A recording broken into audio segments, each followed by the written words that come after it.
Bonjour, nous voyons cette semaine ce qui peut détruire la passion qui nous anime quand nous connaissons le Seigneur. Eh bien, le premier danger qui peut éteindre notre passion pour Dieu, c'est la pression. Ressentir notre relation comme une pression ou comme un devoir confié par un maître à un esclave. Et pourtant, notre relation avec Dieu est d'une toute autre nature que la pression. On le voit dans Romains 8, à partir du verset 12.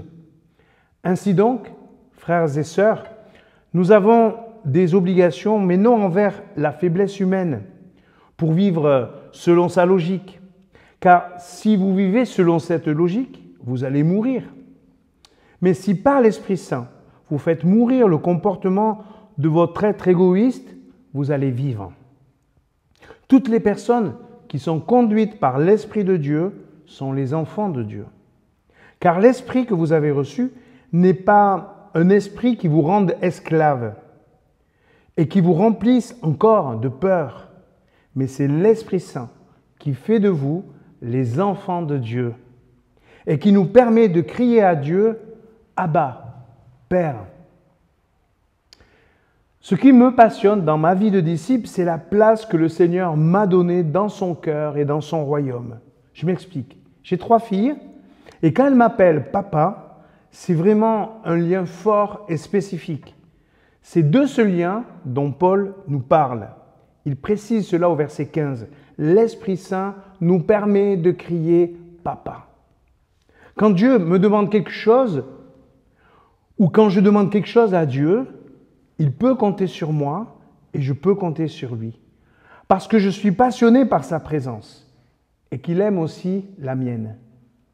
Dieu aime ma présence? Allez, je vais plus loin. Dieu aime ta présence.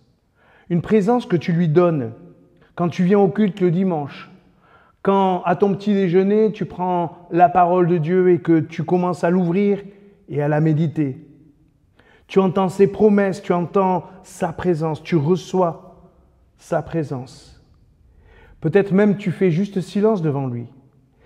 Il y a des gens qui prennent des antidépresseurs le matin et puis il y en a d'autres qui lisent la Bible. Eh bien, crois-moi, les seconds en ressentent davantage les effets. Parfois, on se dit que Dieu nous met sous pression, mais c'est un mensonge. Tu peux téléphoner à Dieu. Le portable spirituel qui permet la connexion, c'est sa parole.